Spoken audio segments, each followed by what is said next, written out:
The descending tracts or the motor tracts other than the pyramidal tracts are known as extrapyramidal tracts. So they are also concerned with motor function, but other than the pyramidal tract, all the tracts in the spinal cord are known as extrapyramidal tracts. There are 6 types of extrapyramidal tracts: the rubrospinal tract, vestibulospinal tract, reticulospinal tract, tectospinal tract, olivospinal tract, and medial longitudinal fasciculus. See the position of the pyramidal tract and the extrapyramidal tract in the spinal cord section. Rubrospinal tract arises from red nucleus, which consists of large cells, also known as nucleus magnocellularis. From the red nucleus, the fiber arise and then they cross to the opposite side, forming the ventral tegmental decussation. Then they descend through the brainstem with the lateral corticospinal tract, and in the spinal cord, they travel in the lateral white funiculus, lateral white matter, and then they terminate in the anterior horn cells, at the base of the anterior horn cells, on the interneurons or the internuncle cells. In humans, the red nucleus is not very well developed. It is well developed in some of the lower animals, and in humans it ends at the level of cervical segments only. It does not go beyond thoracic segment in human beings. Functions of rubrospinal tract is it has facilitatory influence on the flexor muscle tone and inhibitory influence on the extensor muscle tone. The other function is also like the fibers are coming from red nucleus to the spinal cord, and some of the fibers, the red nucleus also receives some fibers from the cerebral cortex, forming the corticorubral tract. So corticorubral and rubrospinal forms an alternative pathway to the corticospinal tract. So if any pathology is there in the corticospinal tract, then the corticorubral and rubrospinal tract forms an alternative pathway.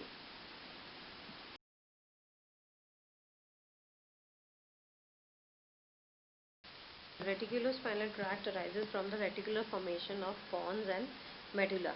So there are two reticulospinal tracts. The medial reticulospinal tract arises from the pons, and the lateral reticulospinal tract arises from the medulla. The medial reticulospinal tract, after arising from the reticular formation of pons, these fibers run ipsilaterally, and in the spinal cord they are present in the anterior white matter, in the medial part of the anterior white matter, and it terminates in all the levels of spinal cord. Lateral reticulospinal tract arising from the reticular formation of the medulla, then most of the fibers remain uncrossed and go ipsilaterally, and some cross the midline, and then in the spinal cord they run in the anterior part of the lateral white matter and terminate in the anterior horn cells of the spinal cord. The reticulospinal tract also forms an alternative pathway to the corticospinal tract, because the reticular formation also receives impulses from the cortex, forming the corticoreticular and reticulospinal tract. So this reticulospinal tract is a bypass tract other than the corticospinal tract. And so the function of this reticulospinal tract is control of movements and maintenance of the muscle tone. Along with that, it also controls some of the autonomic functions. So it has regulation of helps in regulation of respiration, cardiovascular system, and sweating. Functions of medial and lateral reticulospinal tract are mostly antagonistic to each other. Vestibulospinal tract arises from the vestibular nucleus to the spinal cord. These vestibular nucleus are present in pons and the medulla. Here, or the medial vestibulospinal tract arises from the medial vestibular nucleus, and then these fibers descend in the spinal cord, mostly uncrossed in the anterior white matter, and then terminate in the anterior horn cells of the spinal cord. Their function is mainly with adjustment of head and body during motion. There is also a donor connection to the medial longitudinal fasciculus, and hence helps in the reflex pathway for movement of head and neck and eye in response to any visual or auditory stimulus. Lateral vestibulospinal tract arises from lateral vestibular nucleus, also known as Dieter's nucleus, and these fibers remain ipsilateral, and then they run in the spinal cord in the anterior white matter and terminate on the anterior horn cells of the spinal cord to maintain the balance and equilibrium, and they also are facilitatory to the extensor muscles and inhibitory to the flexor muscles, and hence help in the maintenance of muscle tone.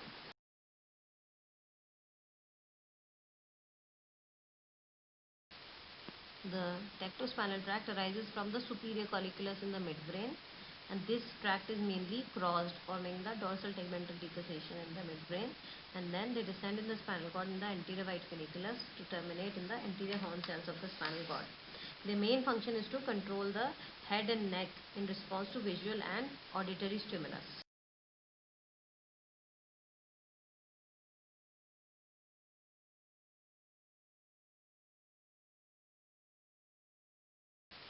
The exact tract of this olivospinal tract is doubtful.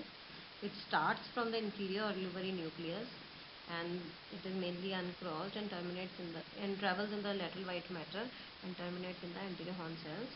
It is found only in the cervical region, and its main function is reflex movement arising from proprioception.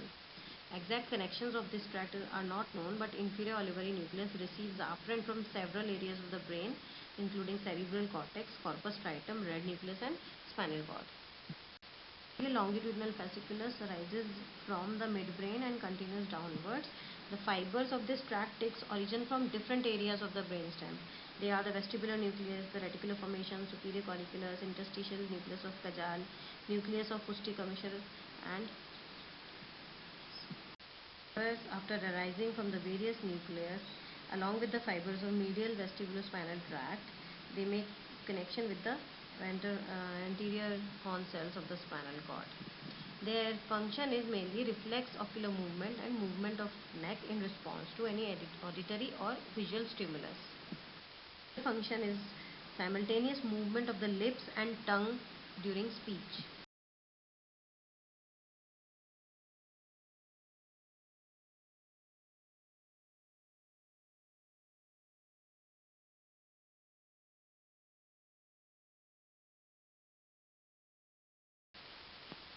Now, the most common question asked is difference between pyramidal tract and extrapyramidal tract. So, you know the origin of the pyramidal tract. It arises from the motor areas, premotor cortex and somatosensory area of the cerebral cortex, while the extrapyramidal tract has multiple origins, as you have seen, the various nucleus present in the brainstem. Then, the pyramidal tract controls muscles which are involved in fine movements, whereas the extrapyramidal tract controls muscles, a large group of muscles which are mainly required for the maintenance of upright posture in movement and in movement of head and neck in response to auditory and visual stimulus. The lesion of the pyramidal tract causes spasticity, as we have studied. Spasticity is like increased tone, and that is like spasticity is like clasp knife rigidity, as I told earlier. It is like Rampuri chaku. The resistance is felt only in the starting or at the end of the movement. Whereas lesion of the extrapyramidal tract causes rigidity. Rigidity means the resistance is felt throughout the movement. Another difference asked is difference between spasticity and rigidity. Spasticity occurs in the lesion of the pyramidal tract, especially in the upper motor neuron lesion of the pyramidal tract, which occurs most commonly in the internal capsule, because in internal capsule fibers are packed very densely, and whenever there is a decreased blood supply or blockage of any artery, extensive lesion occurs. And rigidity occurs in lesions of the basal ganglia, that is the extrapyramidal tract, leading to extrapyramidal rigidity.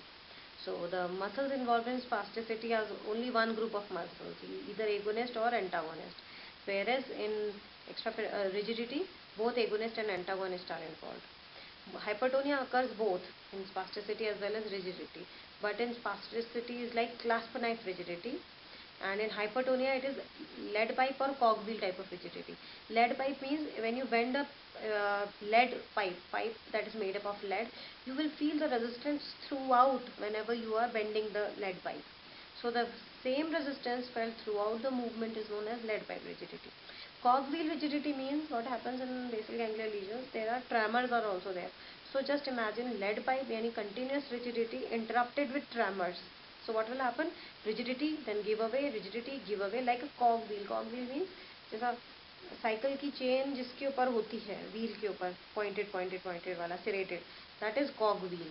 So just imagine the movement of the cog wheel, it will be rough. So it will be resistance, then give away, resistance, give away. So this is cog wheel rigidity. So this lead pipe rigidity occurs in lower limb of facial ganglia lesions, and cog wheel rigidity occurs in upper limb, because lead pipe plus tremors lead to cog wheel rigidity. In spasticity, the rigidity is stretch sensitive. So when there is increased resistance, then the resistance is given way. This is the reason for class 9 type of rigidity. And in rigidity, this response is not there.